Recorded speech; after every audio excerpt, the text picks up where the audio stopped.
This Zoom session is being brought to you by the Fractal Spun Then 3 Horizon. All right.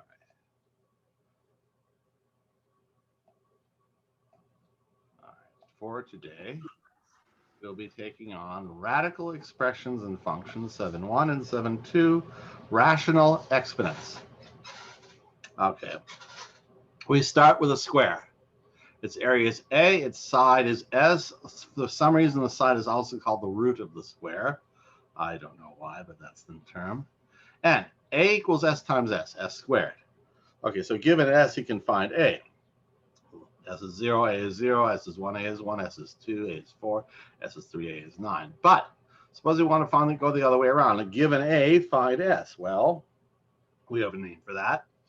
It's this is R. The square root of A is sort of like a square-looking R and covering over the letter A.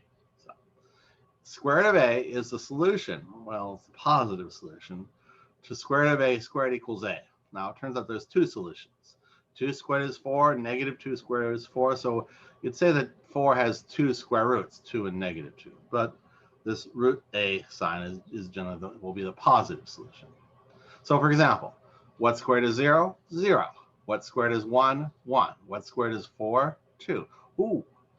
What squared is 2? Well, it's this, square root of 2. What squared is 3? This, square root of 3. And, well, okay, if you go to your calculator and push a few buttons, you can get root 2 as being 1.414213562 and so on indefinitely. And root 3 is 1.732050808 and so on indefinitely. These look like a real mess, and in a sense they are, because these are in fact not ratios of integers. This goes on forever. Or another way to put it, if you extend this indefinitely, then it does not eventually repeat, which is what a ratio of integers would do. So square root of 2 and square root of 3 are known as irrational numbers. It's kind of an insulting name, but there it is.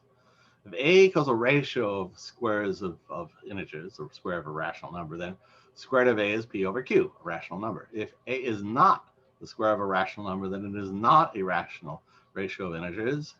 If A is less than 0, then it's not on the real number line. Because a positive number squared is positive, 0 squared is 0, and negative squared is positive. None of these square to a negative number. So the square root of negative 1 is neither positive, 0, nor negative. It's neither to the right, nor to the left, nor in the center. It's actually, we have to talk about square root of negative 1. We have to invent a whole new different kind of number, which we will be getting to later. In general, the square root of x squared is the absolute value of x, a positive number. It's this graph of square equals square root of x is this shape here. It's a parabola on its side. It goes to 0 by 0, 1 by 1, 4 by 2, 9 by 3, and so on. Cube root, well, the cube root of x, so a little 3 here written sort of in the elbow of this root sign. It's a solution to cube root cubed is x. And for any real number, the cube root cubed is x, and the cube root of the cube is x. Its graph has this kind of S-shaped curve. It's defined for negative numbers, and in fact, the cube root of a negative is negative of the cube root. Nth roots, we go on, put an n on the shoulder of this little ledge of the r. The nth root of x is the number, is a solution to nth root of x to the n equals x. If n is odd, then the nth root of x to the n is x. If it's even, then the nth root of x to the n is the absolute value of x. The difficulty here with even power is it sends positive and negative to the same thing. So we have to have nth root be the positive root only. Okay, so for example, what's square root of 1/9? Well, what squared is 1/9? 1/3. 1/3 times 1/3 is 1/9, so here's the square root. Square root of 0.25, well, is the square root of a quarter, and a half times a half is a quarter, so the square root of a quarter is 1/2, 0.5. The square root of 36x to the 6, well, write this as 6 squared times x cubed squared. And so the absolute value of this square will be the absolute value, 6 times absolute value of x cubed. Square root of 144 m to the 8th. Well, 144 is 12 squared. M to the 8th is m to the 4th squared. Square root of a square cancels. I suppose I could say absolute value of m to the 4th, but m to the 4th is bound to be positive anyhow. So it's just 12m to the 4th. Professor? Yes, sir. Yes, ma'am. Sorry to interrupt. On question, what was that, 43? If we don't write 6, the absolute value of, if we don't include the absolute value symbol, is that answer incorrect? I may be lenient or not. It depends. Okay. All right. Thank you. No problem. The square root of a product is product of square roots. That helps. I mean, for example, here, square root of 36 is 6. Square root of x to the 6th is x to the 3rd, or absolute value of x to the 3rd. And okay. Here's a cute part. Square root of a to the n is a to the n over 2 if n is even. So, for example, square root of 144 is 12. M to the 8th half of it is 4. So 12m to the 4th. Now, actually, I don't really need to include is even. In fact, if you set n equal to 1, in the next section, we'll see that the square root of a is a to the 1/2 power. And in fact, we use that as a definition of a half power. We'll get to that later.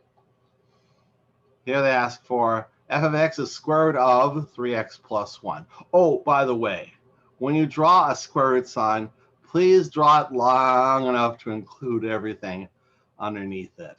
Because if you just draw a little short, then it's ambiguous. It would, if I draw the square root sign this far, would it be square root of 3x plus 1, or the square root of 3x that plus 1, which happens first, the plus 1 or the 3x. Sometimes it's prudent to put it all inside parentheses signs, just to be sure. Well, whatever.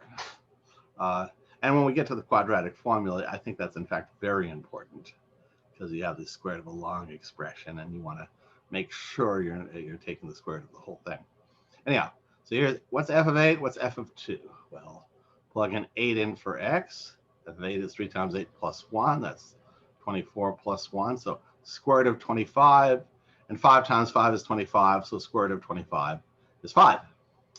Square root of negative 2, plug in negative 2. 3 times negative 2 plus 1 is root of negative 6 plus 1 is root of negative 5. But square roots of negatives are not real numbers. Well, they're not in the real number line. They're in what's called the complex number plane. We will get to that later. Here we have the cube root of 64 s to the 9th t to the 6th. What is that? Well, 64 is 4 cubed. S to the 9th is s cubed cubed. T to the 6th is t squared cubed. And cube root of this cube cancels, and you get 4 s cubed t squared, like that. Here we have 400 m to the 16th n to the 2nd. 400 is the square of 20. M to the 16th is the square of m to the 8th. N squared is n squared. And square root of a square cancels. And okay, 20m to the 8th absolute value. Then yeah, here again, I'm insisting on an absolute value, because this is always, an 8th power is always positive, but n may be negative. So we put an absolute value just to be sure. Here they ask for a square root of 81.